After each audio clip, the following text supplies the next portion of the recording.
అందరికీ నమస్కారం. Welcome to chit chat with acting guru. మనం నవరసాలకు సంబంధించిన విషయాలు మాట్లాడుకుందాము అని అనుకుంటున్నాం కదా.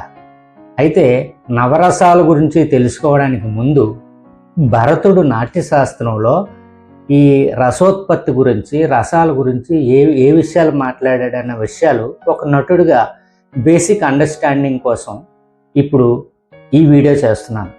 అయితే నాట్యశాస్త్రంలో భరతుడు 8 రసాలను ప్రతిపాదించాడు. నవరసాలు అంటారు కదా. అయితే భరతముని శృంగార, హాస్య, కరుణ, రౌద్ర, వీర, భయానక, బీభత్స, అద్భుతం ఈ 8 రసాల గురించి ఆయన ప్రస్తావించారు. ఆ తర్వాత రోజుల్లో అభినవగుప్తుడని ఆయన శాంతరసాన్ని కూడా 9వ రసాన్ని యాడ్ చేశారనమాట. సో మొత్తానికి నవరసాలు అంటారు. శృంగార, హాస్య, కరుణ, రౌద్ర, వీర, భయానక, బీభత్సాద్భుత, శాంతాశ్చ నవనాట్య రసాస్మృతా.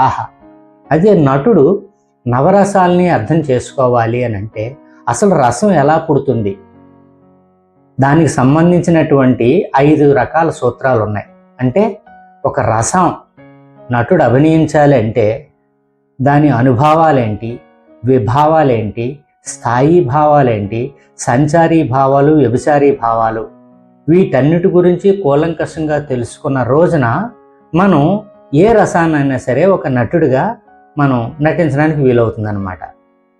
నాట్యశాస్త్రంలో రసం ఎలా పుడుతుంది అని తెలుసుకోవడానికి ఈ 5 పాయింట్స్ కూడా నటుడు తెలుసుకోవాల్సిన అవసరం ఉంది. మొట్టమొదటిది విభావాలు, అంటే భావం రావడానికి గల కారణాలు. ఈ విభావాలు 2 రకాలు ఉంటాయి. మొదటిది ఆలంబన విభావం, రెండవది ఉద్దీపన విభావం. ఆలంబన విభావం అంటే ఏంటి అంటే భావానికి ఆధారమైనటువంటి వస్తువు లేదా వ్యక్తి. ఉదాహరణకి శృంగార రసంలో నాయకుడు, నాయిక. ఉద్దీపన విభావాలు అంటే ఆ భావాన్ని మరింత ఎక్కువగా పెంచే భావాలన్నమాట. ఆ ఉదాహరణకి చంద్రుడు, పూల వాసన, సెంటు, అలంకరణ, ఆభరణాలు, సౌందర్యం, ప్రేమ, ఇవన్నీ ఈ కోవలోకి వస్తాయి. సో నటుడు ముందుగా ఆ పాత్రకు సంబంధించి ఏ భావంలోకి వస్తుంది అన్న విషయం పూర్తిగా తెలుసుకోవాల్సిన అవసరం ఉంది. అలా తెలుసుకుంటేనే నటుడు పర్ఫెక్ట్గా ఆ రసాన్ని అభినయించగలుగుతాడన్నమాట. ఇక 2వ పాయింట్ ఏంటంటే అనుభావాలు. అనుభావాలు అంటే మనసులో ఉన్న భావాలు బయటికి వ్యక్తీకరించే శారీరకమైనటువంటి వ్యక్తీకరణలు అన్నమాట. అంటే ఫిజికల్ రియాక్షన్స్. దీనికి ఉదాహరణలుగా ఏం చెప్పుకోవచ్చు అంటే శృంగార రసానికి సంబంధించిన ఉదాహరణలు ఏంటంటే చిరునవ్వు, కనుచూపు, కనుబొమ్మల కదలిక, చిరు మందహాసం, మనోహరంగా చూడటం, తల వంచడం, కళ్ళతో సైగలు చేయటం, చేతులతో సైగలు చేయటం, సంజ్ఞలు చేయటం, ఇవన్నీ కూడా అనుభవాల కిందకి ఫిజికల్ వ్యక్తీకరణలు అన్నమాట. ప్రేక్షకులు ఎప్పుడు అనుభవాల ద్వారానే రసాన్ని చూస్తారు, భావాన్ని చూస్తారు. ఇక 3వ పాయింట్ స్థాయి భావాలు. అంటే స్థాయి భావం అంటే రసానికి ప్రధానమైనటువంటి బేస్మెంట్ స్థాయి భావం. స్థాయి భావం వల్లే రసోత్పత్తి జరుగుతుంది. భరతముని 8 రకాల స్థాయి భావాలను చెప్పాడు. అంటే మనం 8 రసాలను, నవరసాల్లో 8 రసాలని మనం అర్థం చేసుకోవాలంటే దానికి సంబంధించిన స్థాయి భావాలను అర్థం చేసుకోవాలి. అవి ఏంటంటే శృంగార రసానికి దాని స్థాయి భావం రతి, హాస్యరసానికి హాసం స్థాయి భావం, కరుణ రసానికి శోకం స్థాయి భావం, రౌద్ర రసానికి కోపం, వీర రసానికి ఉత్సాహం, భయానక రసానికి భయం, బీభత్స రసానికి అసహ్యం, జుగుప్స, అద్భుత రసానికి విస్మయం, శాంతరసానికి శమం. అంటే ఇవి స్థాయి భావాలన్నమాట. ఈ స్థాయి భావాలని, ఈ పర్మనెంట్ భావాలను అర్థం చేసుకుంటే నటుడు ఈ స్థాయి భావాల ద్వారా రసాన్ని వ్యక్తీకరించగలుగుతాడన్నమాట. ఇప్పుడు 4వ పాయింట్ భావాలకు సంబంధించి అనుభవాలు, విభావాలు, స్థాయి భావాల గురించి చెప్పుకున్నాం కదా. ఇప్పుడు సంచారి లేదా వ్యభిచారి భావాలు, అంటే సంచారీ భావాలన్నా వ్యభిచారీ భావాలన్నా ఒకే అర్థంలో చెప్పుకుంటాం. అవేంటో ఇప్పుడు తెలుసుకుందాం. ఈ సంచారీ భావాలు తాత్కాలికంగా వచ్చి ప్రధానమైన భావాన్ని బలపరిచి వెళ్ళిపోతూ ఉంటాయన్నమాట.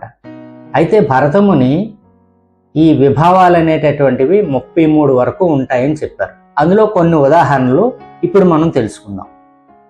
సందేహం, అసూయ, చింత, సిగ్గు, గర్వం, వైవర్ణ్యం, గ్లాని, శంక,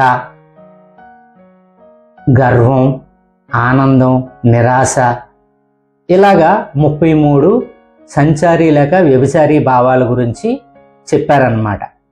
ఉదాహరణకి శృంగార రసంలో సిగ్గు, ఆసక్తి, అసూయ, నవ్వు ఇలాంటి భావాలు వచ్చి ప్రధానమైన భావాన్ని బలపరిచి వెళ్ళిపోతూ ఉంటాయి. ఇవి శృంగార రసాన్ని మరింత గాఢంగా ఫీల్ అయ్యేలాగా సహకరిస్తాయన్నమాట. జనరల్గా ఇంకా సింపుల్గా మనం అర్థం చేసుకోవాలంటే విభావం స్థాయి భావాన్ని మేల్కొలుపుతుంది, సంచారీ భావాలు స్థాయి భావాన్ని బలపరుస్తాయి. అనుభవాల ద్వారా రసాన్ని బయటికి వ్యక్తీకరించడం జరుగుతుంది. సో ఆ రసాన్ని ఫైనల్గా ప్రేక్షకుడు అనుభూతి చెందుతాడు. ఇప్పుడు శృంగార రసం విభావం ఏంటంటే ప్రియురాలిని చూడటం, దాని స్థాయి భావం రతి లేక ప్రేమ. మరి దాని తాలూకు సంచారీ భావాలు సిగ్గు, ఆశ, చింత, ఆతృత, నిర్వేదం ఇవన్నీ వస్తాయన్నమాట. ఇక అనుభవాలకు వస్తే చిరునవ్వు, మృదువైన మాటలు, ప్రేమగా చూడటం, మనోహరంగా మాట్లాడడం, చిన్న చిన్న శరీర కదలికలు ఇవన్నీ వస్తాయి. వీటన్నింటి వల్ల ప్రేక్షకుడు ఫైనల్గా రసానుభవాన్ని పొందుతాడు, రసానుభూతిని పొందుతాడు. సో ఈ అంశాలన్నీ నాట్యశాస్త్రంలో చెప్పబడిన విషయాలు. ఒక నటుడుగా మనం ఈ విషయాల్ని అర్థం చేసుకొని స్టడీ చేస్తే ఎలాంటి ఎక్స్ప్రెషన్ అయినా, అంటే నవరసాల్లో ఏ భావాన్నైనా సరే ఒక నటుడుగా పూర్తిగా మనం అభివ్యక్తీకరించడానికి, నటించడానికి మనకి ఎక్కువ స్కోప్ ఉంటుంది. సో దీన్ని డెఫినెట్గా నటుడు తెలుసుకోవాలి. తెలుసుకుంటేనే బలంగా స్ట్రాంగ్గా ఆ భావ వ్యక్తీకరణ చేయగలుగుతాడనమాట.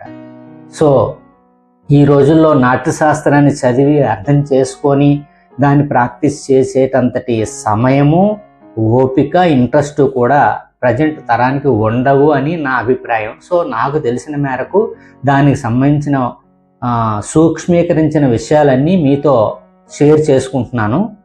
ద్వారా మీకేమన్నా ఉపయోగపడుతుందేమోనని నా అభిలాష, ఆశ.